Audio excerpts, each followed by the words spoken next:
परिश्रम के पश्चात विश्राम, क्षुधा के पश्चात भोजन और कष्ट के पश्चात सुख का आनंद मिलता है। इसी प्रकार मिलन का आनंद विछोह के बाद ही मिलता है। दो स्नेही जन एक स्थान पर रहकर जब नित्य मिलते हैं तो नवीनता समाप्त हो जाने पर मिलन का आनंद शिथिल हो जाता है। किंतु जब वे दोनों सुहृदय कुछ समय अलग रहने के बाद मिलते हैं तो मिलन का आनंद सहस्रों गुना हो जाता है। परमात्मा एकाकी था। उसे अपने एकाकीपन से विरक्ति हुई और चाहा कि एक से बहुत हो जाऊं। उसके अंतर से एको हम बहुश्यामी की ध्वनि होते ही सृष्टि रचना का काम आपसे आप प्रारंभ हो गया और जड़ चेतना में ये सारा संसार बनकर तैयार हो गया। संसार और कुछ नहीं, एक परमात्मा का ही अंश है। उसी से उत्पन्न हुआ है, उसी में लीन हो जाएगा। चेतन सृष्टि परमात्मा का विशेष अंश है और उसमें व्यक्ति विशिष्ट व परमात्मा की समीपता के क्रम में सबसे आगे और सबसे पहले है। व्यक्ति अन्य जीवों की अपेक्षा परमात्मा के अधिक निकट है। इन दोनों के बीच पारस्परिक प्रेम की धारा भी अधिक गहरी है। यो तो परमात्मा को अपनी सृष्टि के अणु अणु से प्रेम है, किंतु तब भी व्यक्ति से कुछ अधिक प्रेम भाव है। इसका कारण यह है कि अन्य सृष्टि की उत्पत्ति जहां माया के माध्यम से हुई है, वहां मनुष्य जीवात्मा के रूप में उसका सीधा साधा अपना अंश है, जिसे व्यक्ति ने अपने विवेक द्वारा समझकर उसके प्रति जिज्ञासा उत्पन्न कर ली है। तो मनुष्य परमात्मा का विशिष्ट अंश है। उसने बहुश्यामी की इच्छा से अपने इन अंशों को अपने से पृथक कर संसार में बिखेर दिया है, इसलिए कि विछोह के बाद मिलन का अनिर्वचनीय आनंद प्राप्त हो सके। इस मिलन का माध्यम क्या हो सकता है? प्रेम और केवल प्रेम। विछोह से बड़ी प्रेम की तड़प ही वह साधन है जो व्यक्ति को परमात्मा की ओर और परमात्मा को व्यक्ति की ओर आकर्षित करती है। इसीलिए प्रेम की शक्ति को परमात्मा मिलन की बहुत बड़ी साधना माना गया है।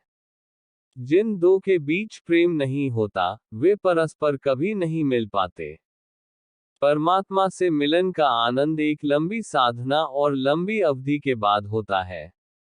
इस बीच जीव अपने प्रेम की कसौटी की अभिव्यक्ति कहाँ करे? किस माध्यम से अपनी इस आनंददायक वेदना को सहन करे? इसका एक ही उपाय है, परमात्मा के अंश जीव मात्र से प्रेम किया जाए। जिस प्रकार प्रियजन की वस्तुएं और उसके अनुबंध भी प्रिय होते हैं, विरही उनमें ही प्रेमास्पद का प्रतिबिंब देखकर उसकी याद से संतोष कर लेता है, उसी प्रकार जीवों का पारस्परिक प्रेम परमात्मा के प्रति प्रेम का ही एक प्रकार है। और यही कारण है कि जहाँ परस्पर प्रेम, सौहार्द और आत्मीयता होती है, वहाँ भाव रूप परमात्मा की उपस्थिति मानी जाती है और उसी के मिलन जैसा आनंद छाया रहता है। मनुष्य का पारस्परिक प्रेम परमात्मा से ही प्रेम का एक रूप है। मानव जीवन परमात्मा की महती कृपा है। व्यक्ति और कुछ भी तो नहीं, परमात्मा का ही एक अंश है, जिसको परमात्मा ने स्वयं ही अपने से पृथक कर पुनर्मिलन के लिए निर्मित किया है। परमात्म मिलन ही मानव जीवन का ध्येय है। इस ध्येय की पूर्ति प्रेम द्वारा ही हो सकती है। जिन मनुष्यों के बीच परस्पर प्रेम, सौहार्द और सहयोग की भावना रहती है, जो दूसरों के प्रेम और प्राणी मात्र पर दया का भाव रखते हैं और सबके प्रति स्नेह एवं शिष्टता का व्यवहार करते हैं, वे सब परमात्मा से मिलने के अपने ध्येय की ओर ही अग्रसर होते रहते हैं।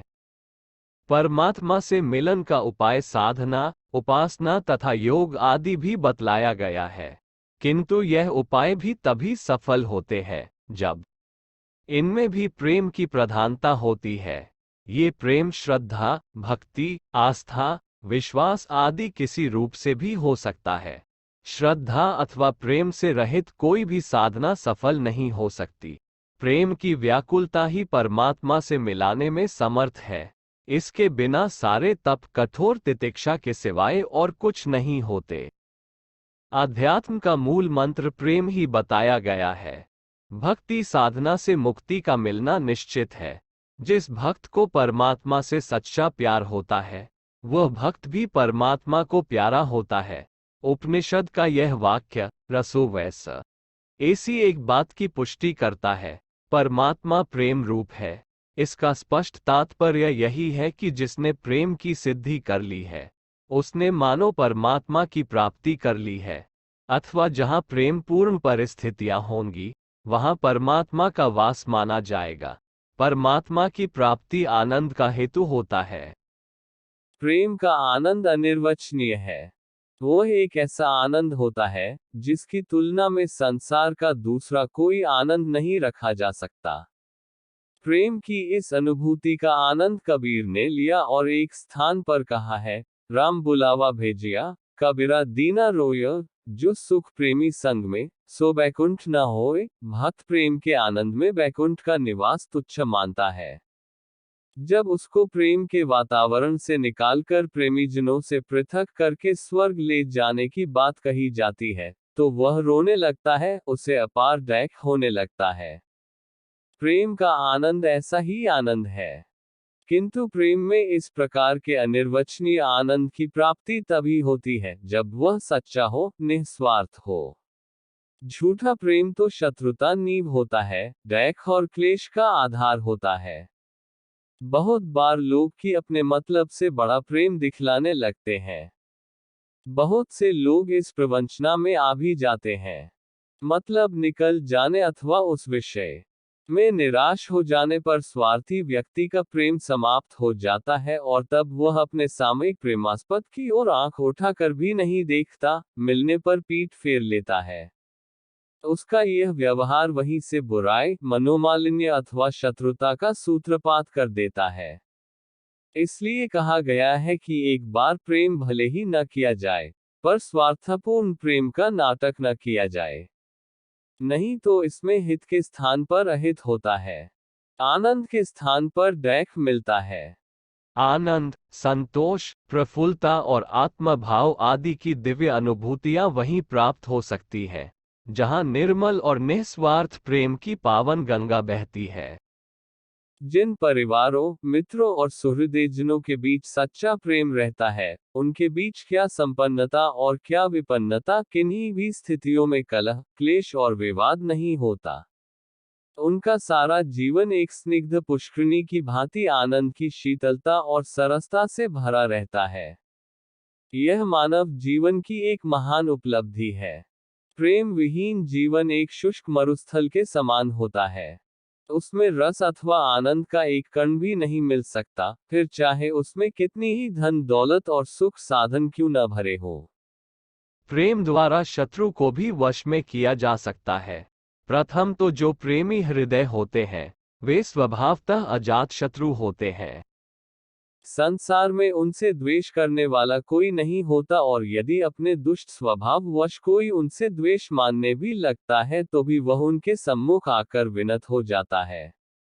सच्चे संत और महात्माओं को न जाने कितने चोर, डाकू मिले और उन्होंने उनको हानि पहुंचानी चाहिए, किंतु पास जाते हो उनके आंतरिक प्रेम से प्रभावित होकर पैरों पर ही गिरे हैं। बहुत से डाकू और दुष्ट लोग महात्माओं की प्रेमानुभूति से विवश होकर संत तक बन गए हैं। आकस्मिक घटनाओं को यदि छोड़ दिया जाए तो भी ऋषि मुनियों के आश्रम का हाल पढ़कर भी इस सत्य की पुनर्तः पुष्टि हो जाती है।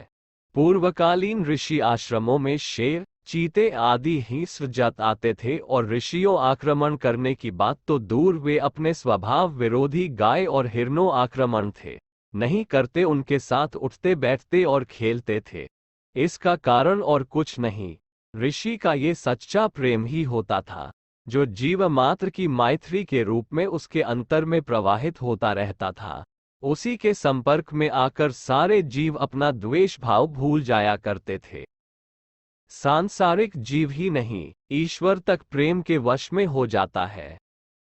भक्त के वश में भगवान, ये कथन आज नया नहीं है, ये युगों से अनुभूत किया हुआ एक सत्य है। जिन महात्माओं, संतों और साधुजनों ने भगवान की भक्ति की है, उससे निश्चल प्रेम किया है, उन्होंने भगवान को अपने वश में कर लिया है, उसे दर्शन देने के लिए मजबूर कर लिया है। तुलसी, सूर, नामक आदि संत इसके प्रमाण हैं। प्रेम का ये प्रभाव कोई चमत्कार नहीं है, बल्कि यह एक आध्यात्मिक तथ्य है। प्रेम की हिलोरें जिस मानव में उठती रहती है, जो सहृदय भक्त संसार के अणु अणु में अपने प्रेमास्पद परमात्मा को ही देखता है, उसकी आत्मा का स्तर असाधारण कोटि तक उन्नत हो जाता है। उसमें समग्र दिव्य गुणों का विकास हो जाएगा। उसके चरित्र और आचरण में आदर्शवाद का समावेश हो जाएगा, जिससे वह महान और पवित्र कर्म ही करेगा। समाज अथवा आत्मा विरोधी कर्म उससे हो ही नहीं सकता। ऐसे सुकर्मी और पवित्र भक्त पर परमात्मा स्वयं ही आसक्त हो जाता है और उसकी पुकार पर प्रकट होकर दर्शन देता है। ये प्रेम का ही प्रभाव है जो पाषाण को भी भगवान बना देता है। मूर्ति क्या है? पाषाण की एक प्रतिमा मात्र। उसमें अपनी व्यक्तिगत विशेषता कुछ नहीं होती, किंतु यही साधारण प्रस्तर प्रतिमा तब परमात्मा के रूप में बदल जाती है और वैसा ही प्रभाव संपादन करने लगती है, जब भक्तों की प्रेम भावना उसमें समाहित हो जाती है। भक्त का प्रेम पाते ही पाषाण खंड अपनी शोभा, आकर्षण, तेज और प्रभाव में सजीव हो उठता है। प्रतिमा पूजन का तत्वज्ञान यही है कि परम परमात्मा ब्रह्म सामान्य जनों के लिए अज्ञेय और असाध्य होता है। उससे प्रेम किया जा सकता है, उसकी भक्ति भी की जा सकती है, किंतु ये भावना मानसिक अस्थैर्य के कारण निराधार रह जाती है। मनुष्य की भावना एक आधार चाहती है, एक ऐसा अवलंब चाहती है, जिसका सहारा लेकर वह ठहर सके और अपनी वांछित दिशा में विकसित भी हो सके। मानव की भक्ति भावना को आधार देने के लिए ही मूर्ति पूजा का आविष्कार किया गया है। युग युग से परमात्मा के प्रतीक के रूप में मूर्ति पूजन होता आ रहा है तथा लोग उस माध्यम से आनंद और सद्गति पाते चले जाते हैं। इस प्रयोग में एक महान आध्यात्मिक तथ्य वर्तमान है। वो ये कि जिस किसी में अपनी भावना का आरोपण कर प्रेम किया जाएगा, वह वस्तु चाहे जड़ हो या चेतन, सजीव हो अथवा निर्जीव, व्यक्ति की भावना के अनुसार ही फलीभूत होने लगती है।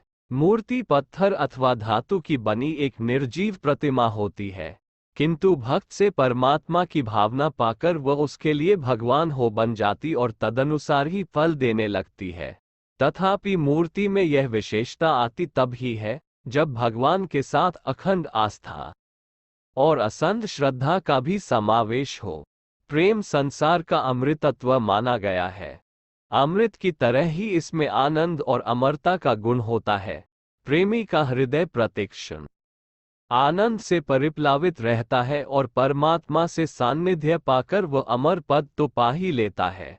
इसलिए इन दोनों स्थितियों को पाकर मानव जीवन को सफल और सार्थक बनाने के लिए प्रेम की साधना करनी ही चाहिए। ये साधना अपने आसपास से आरंभ कर जीव मात्र को लेते हुए निखिल ब्रह्मांड तक विस्तृत की जा सकती है और प्रेम ही परमात्मा है। इस तथ्य वाक्यांश को अपने इसी जीवन में चरितार्थ कर मुक्ति और मोक्ष का लाभ उठाया जा सकता है। ईश्वर का प्रतिबिंब प्रेम है। प्रेम हृदय का